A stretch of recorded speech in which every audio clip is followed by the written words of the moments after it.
నమస్తే, welcome to Sravya TV. ముందుగా headlines చూద్దాం. జాతీయ కార్యవర్గ సమావేశానికి భారీగా తరలి వెళ్లిన ఎంఆర్పీఎస్ నాయకులు. ప్రారంభమైన అసెంబ్లీ బడ్జెట్ సమావేశాలు, శ్రీధరబాబు కీలక వ్యాఖ్యలు. రైతుల ఢిల్లీ చేలో, పంజాబ్ హర్యానా సరిహద్దుల్లో హైటెన్షన్. కేసీఆర్ మిస్సింగ్, తెలిస్తే అసెంబ్లీకి తెలియజేయండి, ట్విట్టర్లో వైరల్. కాళేశ్వరరావు మెడిగడ్డకు రా, కేసీఆర్ పై రేవంత్ సంచలన వ్యాఖ్యలు. శివబాలకృష్ణ కేసులో మరో ట్విస్ట్, బినామీలకు ఏసీబీ నోటీసులు. రఫాలో సైనిక చర్యను నిలిపివేయండి, ఇజ్రాయెల్ ను కోరిన చైనా. వైఎస్ షర్మిలకు మంత్రి రోజా స్ట్రాంగ్ కౌంటర్. రికార్డు స్థాయిలో తిరుమల హుండీ ఆదాయం. ఏపీ తెలంగాణ ఉమ్మడి రాజధానిగా హైదరాబాద్, వైసీపీ నేత వైవి సుబ్బారెడ్డి సంచలన వ్యాఖ్యలు. హైదరాబాద్ లో ఇవాళ మిలీనియం గార్డెన్ యందు జరిగే జాతీయ కార్యవర్గ సమావేశానికి మేలచెరువు, మఠంపల్లి, చింతలపాలెం, నేరేడుచెర్ల, గడేపల్లి మండలాల నుండి భారీగా తరలి వెళ్లిన ఎంఆర్పీఎస్ నాయకులు. హుజూర్ నగర్ నియోజకవర్గం నుండి సీనియర్ నాయకులు గల్లా వెంకటేశ్వర్లు మాదిగ, కస్తాల శ్రావణ్ కుమార్ మాదిగ, గుండెం పంగు బాబు మాదిగ, ఒగ్గు విశాఖ మాదిగ, బచ్చలకూరి ప్రసాద్ మాదిగ, నందిగం వినోద్ మాదిగ తదితరులు తరలి వెళ్లారు. తెలంగాణ అసెంబ్లీ బడ్జెట్ సమావేశాలు కాసేపటి క్రితం ప్రారంభమయ్యాయి. ఈ సందర్భంగా శాసనసభ వ్యవహారాలు, ఐటీ శాఖ మంత్రి దుద్దిళ్ల శ్రీధరబాబు మాట్లాడుతూ ఎమ్మెల్యేలకు కీలక రిక్వెస్ట్ చేశారు. మేడిగడ్డ ప్రాజెక్టును సందర్శించనున్నామని, ఎమ్మెల్యేలంతా ప్రాజెక్టు సందర్శనకు రావాలన్నారు. బీఆర్ఎస్ ప్రభుత్వ పాలనలో రాష్ట్ర ఖజానా డబ్బు వృధా అయిందన్నారు. గత ప్రభుత్వంలో ఇష్టారాజ్యంగా అడ్డగోలుగా ప్రాజెక్టు నిర్మాణాలు జరిగాయన్నారు.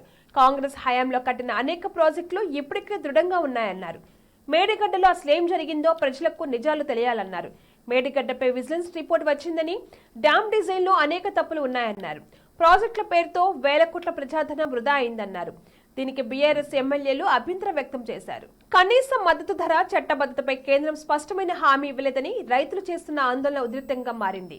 అఖిల భారత కిసాన్ సంఘ్ ఢిల్లీ చేలోకి పిలుపునిచ్చిన విషయం తెలిసిందే. ట్రాక్టర్లో ఢిల్లీ చేలోకి రైతుల సంఘాలు భారీగా తరలి వస్తున్నారు. రైతు సంఘాలతో నిన్న కేంద్రం జరిపిన చర్చలు విఫలమయ్యాయి.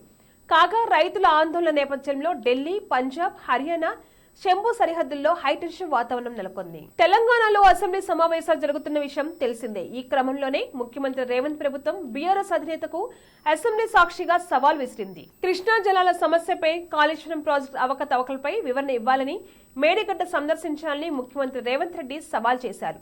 దీంతో బీఆర్ఎస్ అధినేత కేసీఆర్ సవాల్ స్వీకరించలేదు. 5 రోజులుగా అసెంబ్లీ సమావేశాలు జరిగినా గులాబీ బాస్ అసెంబ్లీకి రాలేదు. దీంతో మాజీ సీఎం కేసీఆర్ మిస్సింగ్, ఎవరికైనా తెలిస్తే అసెంబ్లీకి ఇన్ఫర్మేషన్ ఇవ్వాలని అంటూ సోషల్ మీడియాలో వైరల్ గా మారింది. KCR is missing hash tags తో కాంగ్రెస్ శ్రేణులు ట్విట్టర్ లో ట్రెండింగ్ చేస్తున్నాయి. కేసీఆర్ ఎక్కడ, తెలంగాణకు రావాల్సిన 225.4 టీఎంసీలు క్లెయిమ్ చేయకుండా ఏపీ సీఎం జగన్ స్నేహం కోసం తెలంగాణను తీవ్రంగా అన్యాయం చేశావని కాంగ్రెస్ శ్రేణులు పోస్ట్ చేస్తున్నాయి. ప్రజా సమస్యలపై మాట్లాడే ప్రశ్నించే నిలయం శాసనసభ, అలాంటి సభకు రాకుండా సొంత పార్టీ మీటింగులకు సమావేశాలు పెట్టుకున్న కేసీఆర్ ప్రతిపక్ష నాయకుడి పాత్ర పోషించడం లేదని నెట్టింట్లో కేసీఆర్ ఫోటో పెట్టి కాంగ్రెస్ శ్రేణులు పోస్టులు పెట్టాయి. అయితే మేడిగడ్డ ప్రాజెక్టును ఇవాళ సీఎం రేవంత్ రెడ్డి మంత్రులు సందర్శిస్తున్న వేళ ఒక్కసారిగా కేసీఆర్ మిస్సింగ్ సోషల్ మీడియాలో వైరల్ గా మారింది. కాగా కృష్ణా జిల్లాలపై పోరుకు నల్గొండ సభకు ఆయన ఇవాళ నిరసన సభ ఏర్పాటు చేశారు. మేడిగడ్డలో ఏం జరిగిందో వాస్తవాలను తెలుసుకోవాల్సిన బాధ్యత ప్రతి శాసనసభ సభ్యుడిపై ఉందని, అందుకే అందరినీ మేడిగడ్డ పర్యటనకు ఆహ్వానిస్తున్నామని సీఎం రేవంత్ రెడ్డి అన్నారు. ఇవాళ అసెంబ్లీలో మాట్లాడిన ఆయన గతంలో కేసీఆర్ ను గవర్నర్ కాళేశ్వరరావు అని పొగిడారని, ఆ కాళేశ్వరరావుని మేడిగడ్డకు రావాల్సిందిగా మేమిప్పుడు ఆహ్వానిస్తున్నామన్నారు. కేసీఆర్ కు బస్సులో రావడం ఇబ్బందిగా ఉంటే బేగంపేట ఎయిర్పోర్ట్ లో ప్రభుత్వ హెలికాప్టర్ సిద్ధంగా ఉందన్నారు. కేసీఆర్ ఆయన పార్టీ ఎమ్మెల్యేలు మేడిగడ్డకు వచ్చి మీరు ఆవిష్కరించిన అద్భుతాలను దగ్గరుండి వివరించాలని సెటైర్లు వేశారు. తాజ్ మహల్ లాంటి అద్భుతాన్ని ఎలా సృష్టించారో మీ అనుభవాలను అందరికి వివరించి చెప్పాలన్నారు. మేడిగడ్డపై రేపో ఎల్లుండో సభలో శ్వేతపత్రం ప్రవేశపెడతామని సీఎం చెప్పారు. ఇసుక కదలటం వల్లే మేడిగడ్డ బ్యారేజ్ కూలిందని బీఆర్ఎస్ చెబుతుందని, ఇసుక మేడలో బ్యారేజీ కట్టడాన్ని ప్రశ్నించారు. గతంలో మేడిగడ్డలో ఏం జరిగిందో తెలుసుకునే అవకాశం లేకుండా బీఆర్ఎస్ ప్రభుత్వం అడ్డుకుంటుందని, ఇండియా పాకిస్తాన్ బార్డర్ల ప్రాజెక్టు వద్ద పోలీసులు పహారా పెట్టారన్నారు. కాళేశ్వరం కేసీఆర్ ఇంటే కనకవర్షం కురిపించిందని, తాము అనదలుచుకోలేదని రేవంత్ రెడ్డి చెప్పారు. తప్పు జరిగిందా లేదా తప్పు జరిగితే దానికి బాధ్యతలు ఎవరు, వారికి విధించాల్సిన శిక్ష వెంటనే దానిపై చర్చిద్దామన్నారు. కొంతమంది అధికారులు ఫైల్స్ మాయం చేసినట్లు మీడియాలో కథనాలు వచ్చాయి. దీంతో మా ప్రభుత్వం విజిలెన్స్ విచారణ చేపట్టి పూర్తి నివేదిక ప్రభుత్వానికి అందజేసిందన్నారు. బులెటిన్ లో షార్ట్ బ్రేక్ తీసుకుందాం.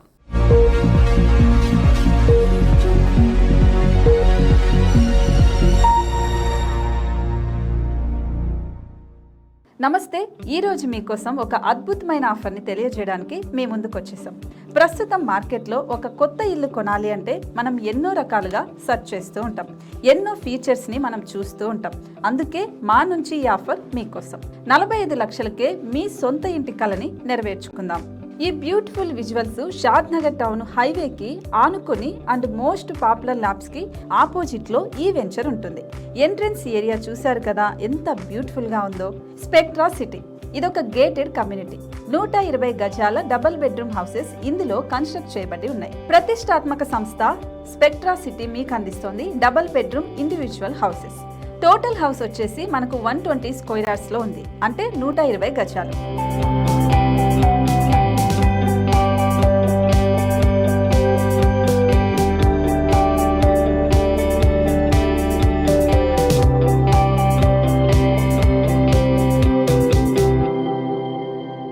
దేనికి ఆలస్యం, మన ఇంటిని చూసేద్దాం రండి. ఇక్కడ చూశారు కదా, మనకు ఎంట్రన్స్ లోనే హాల్ ఉంటుంది. హాల్ అనేది 15x16 ఇంచెస్ లో ఉంటుంది. ఇప్పుడు చూస్తున్నట్లయితే మాస్టర్ బెడ్రూమ్. ఈ మాస్టర్ బెడ్రూమ్ అనేది మనకు 12x10 ఇంచెస్ వస్తుంది. దీనికి అటాచ్డ్ బాత్రూమ్ కూడా ఉంటుంది. ఇప్పుడు చూస్తుంది సెకండ్ బెడ్రూమ్. ఇది కూడా 12x10 ఇంచెస్ వస్తుందండి. ఈ బెడ్రూమ్ కి నెక్స్ట్ మనం ఇప్పుడు కిచెన్ లోకి ఎంటర్ అయిపోతున్నాం. కిచెన్ అయితే ఈక్వల్ ఇంచెస్ లో ఉంది. 8.5x8.5 విస్తీర్ణంలో ఉంది. అండ్ ఈ వరండా టెర్రస్ పైకి దారి కూడా ఉంది.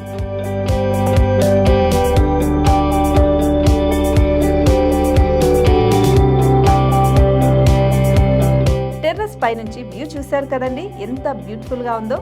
ఇలాంటి ప్రశాంతమైన వాతావరణం అనేది మనకు సిటీ నుంచి 38 కిలోమీటర్ల దూరంలోనే ఉంటుంది. ఇంకా వరండా అండ్ పార్కింగ్ ప్లేస్ అలాగే ఓపెన్ స్పేస్ తో కలుపుకొని మనకు 18 చదరపు గజాలు ఉంటుంది. ఓపెన్ స్పేస్ తో 102 చదరపు గజాల కన్స్ట్రక్షన్ తో ఈ ఇల్లు డిజైన్ చేయబడి ఉంది.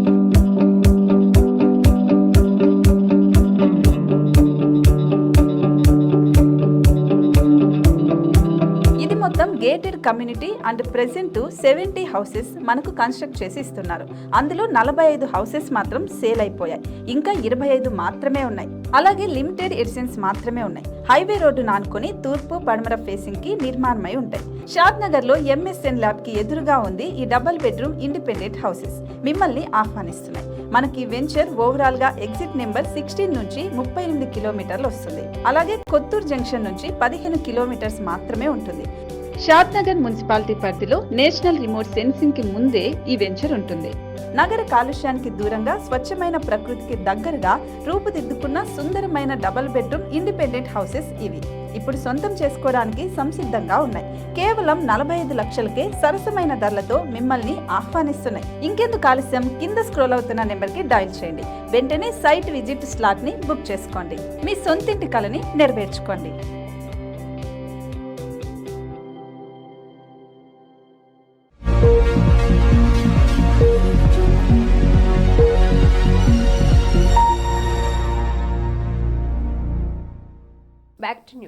రాష్ట్రంలో తీవ్ర దుమారం రేపుతున్న HMDA మాజీ డైరెక్టర్ శివబాలకృష్ణ అక్రమాస్తుల కేసులో మరో కీలక పరిణామం చోటు చేసుకుంది. ఈ కేసు దర్యాప్తులో ఏసీబీ దూకుడు పెంచింది. తాజాగా శివబాలకృష్ణ బినామీలకు ఏసీబీ నోటీసులు ఇచ్చింది. శివబాలకృష్ణకు బినామీలుగా ఉన్న భరత్, సత్యనారాయణ, భరణికి నోటీసులు అందాయి. ఇవాళ ఈ ముగ్గురిని ఏసీబీ విచారించబోతుంది. శివబాలకృష్ణను విచారించిన సందర్భంగా కీలక వివరాలు సేకరించిన దర్యాప్తు అధికారులు ఆయన బినామీల పేర్లపై ఉన్న డాక్యుమెంట్లను ఇప్పటికే స్వాధీనం చేసుకున్నారు. ఇక యాదాద్రి జిల్లాలో 57 ఎకరాల భూమిని శివబాలకృష్ణ తన బినామీల పేరుతో కొనుగోలు చేసినట్లు గుర్తించిన అధికారులు వాటిపై దృష్టి సారించారు. యాదాద్రి జిల్లా వలిగొండ, బీబీనగర్, మోత్కూర్ మండలాల్లో శివబాలకృష్ణ కుటుంబీకుల పేరు మీద భారీగా భూములు కొనుగోలు చేశారని, వీటికి సంబంధించిన పూర్తి వివరాలు అందించాలని ఏసీబీ యాదాద్రి కలెక్టర్ ఇప్పటికే లేఖ రాసింది. ఈ నేపథ్యంలో తాజాగా బినామీలకు నోటీసులు అందడం, వారిని విచారణ చేయనుండటం ఆసక్తిగా మారింది. దక్షిణ గాజా సరిహద్దు నగరమైన రఫాలో వీలైనంత త్వరగా తన సైనిక చర్య నిలిపివేయాలని చైనా ఇజ్రాయెల్ను కోరింది. రఫాలో జరుగుతున్న పరిణామాలను నిశితంగా పరిశీలిస్తున్నాము. అక్కడ పౌరులకు హాని కలిగించే అంతర్జాతీయ చట్టాలను ఉల్లంఘించే చర్యలను మేము వ్యతిరేకిస్తున్నాము. ఈ దాడుల కారణంగా అక్కడ తీవ్రమైన మానవత్వ విపత్తు ఏర్పడుతుంది. అమాయక పౌరుల ప్రాణ నష్టాన్ని నివారించడానికి ఇజ్రాయెల్ సైనిక చర్యలు వెంటనే నిలిపివేయాలని చైనా విదేశాంగ మంత్రిత్వ శాఖ ప్రతినిధి ఒక ప్రకటనలో తెలిపారు. ఏపీ కాంగ్రెస్ చీఫ్ వైఎస్ షర్మిలకు మంత్రి రోజా స్ట్రాంగ్ కౌంటర్ ఇచ్చారు. నిన్న నగర నియోజకవర్గంలో షర్మిల మాట్లాడుతూ ఐరన్ లెగ్ రోజా అని కామెంట్స్ చేసింది. వైఎస్ కూతురునైన నన్ను విమర్శించే హక్కు రోజాకు లేదని షర్మిల ఫైర్ అయ్యారు. అలాగే ఏపీలో అభివృద్ధి జరిగే వరకు, పోలవరం పూర్తయ్యే వరకు తాను ఆంధ్ర రాష్ట్రంలోనే ఉంటానని ఆమె స్పష్టం చేశారు. ఈ వ్యాఖ్యలపై తాజాగా మంత్రి రోజా స్పందిస్తూ షర్మిల ప్రతి మాట చంద్రబాబు స్క్రిప్ట్ అని తెలిపింది. అలాగే షర్మిల వైఎస్ కూతురు అనే అర్హత తప్ప ఆమెకు ఏపీలో తిరగడానికి ఏ అర్హత లేదని, వైఎస్ షర్మిల టైంపాస్ కోసమే రాజకీయాలు చేస్తుందని మంత్రి రోజా విమర్శించారు. దీంతో ఏపీలో షర్మిల రోజా మధ్య మాటల యుద్ధం జరుగుతుంది. తిరుమల శ్రీ వెంకటేశ్వర స్వామి వారికి ఒక్క రోజే రికార్డు స్థాయిలో 5.48 కోట్ల రూపాయల ఆదాయం వచ్చింది.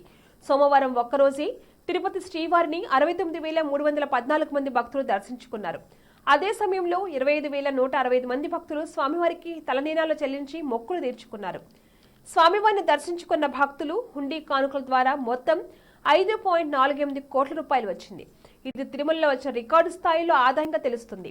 ఇదిలా ఉండగా సోమవారం అర్ధరాత్రి వరకు తిరుమలలో 10 కంపార్ట్మెంట్లో స్వామివారి దర్శనం కోసం భక్తులు వేచి ఉన్నారు. దీంతో సర్వదర్శనం కోసం భక్తులు దాదాపు 12 గంటల సమయం వేచి ఉండాల్సి వస్తుంది. ఎన్నికలు దగ్గర పడడంతో ఏపీ, తెలంగాణ ఉమ్మడి రాజధానిగా హైదరాబాద్ అంశం మరోసారి తెరపైకి వచ్చింది. ఈ క్రమంలోనే వైసీపీ సీనియర్ నేత వైవి సుబ్బారెడ్డి హైదరాబాద్ను ఏపీ, తెలంగాణ రాష్ట్ర ఉమ్మడి రాజధానిగా కొనసాగించాలని ఆయన డిమాండ్ చేశారు. విశాఖలో పాలనా రాజధాని ఏర్పాటు చేసేవారు, హైదరాబాద్ ఉమ్మడి రాజధానిగా కొనసాగించాలంటూ ఆయన సంచలన వ్యాఖ్యలు చేశారు. దీనిపై త్వరలో రాజ్యసభలోనూ చర్చిస్తామని చెప్పుకొచ్చారు. కాగా ఈ సంవత్సరం జూన్ నెలతో ఉమ్మడి రాజధాని గడువు ముగియనుంది. ఇదిలా ఉంటే ప్రత్యేక హోదాపై నిన్న ఆయన కీలక వ్యాఖ్యలు చేశారు. ఏపీకి ప్రత్యేక హోదా సాధనపై వైసీపీ పోరాటం కొనసాగుతుందని చెప్పారు. అలాగే విభజన హామీలపై రాజ్యసభలో ఒత్తిడి తెస్తామని చెప్పారు. ఏపీలో రాజ్యసభ ఎన్నికలకు వైసీపీ తరపున వైవి సుబ్బారెడ్డి నామినేషన్ కూడా దాఖలు చేసిన అనంతరం ఈ వ్యాఖ్యలు చేశారు. అలాగే ఏపీలో ప్రస్తుతం రాజధాని నిర్మాణం చేపట్టే పరిస్థితి లేదని వైవి సుబ్బారెడ్డి అభిప్రాయపడ్డారు. బులెటిన్ హెడ్లైన్స్ మరొకసారి. జాతీయ కార్యవర్గ సమావేశానికి భారీగా తరలి వెళ్లిన ఎంఆర్పీఎస్ నాయకులు. ప్రారంభమైన అసెంబ్లీ బడ్జెట్ సమావేశాలు, శ్రీధరబాబు కీలక వ్యాఖ్యలు. రైతుల ఢిల్లీ చేలో, పంజాబ్, హర్యానా సరిహద్దుల్లో హైటెన్షన్. కేసీఆర్ మిస్సింగ్, తెలిస్తే అసెంబ్లీకి తెలియజేయండి, ట్విట్టర్లో వైరల్. కాళేశ్వరరావు మెడిగడ్డకు రా, కేసీఆర్ పై రేవంత్ సంచలన వ్యాఖ్యలు. శివబాలకృష్ణ కేసులో మరో ట్విస్ట్, బినామీలకు ఏసీబీ నోటీసులు. రఫాలో సైనిక చర్యను నిలిపివేయండి, ఇజ్రాయెల్ ను కోరిన చైనా. వైఎస్ షర్మిలకు మంత్రి రోజా స్ట్రాంగ్ కౌంటర్. రికార్డు స్థాయిలో తిరుమల హుండీ ఆదాయం. ఏపీ, తెలంగాణ ఉమ్మడి రాజధానిగా హైదరాబాద్, వైసీపీ నేత వైవి సుబ్బారెడ్డి సంచలన వ్యాఖ్యలు. ఇవి ఇవాల్టి బులెటిన్ అప్డేట్స్. కీప్ వాచింగ్ శ్రావ్య టీవీ.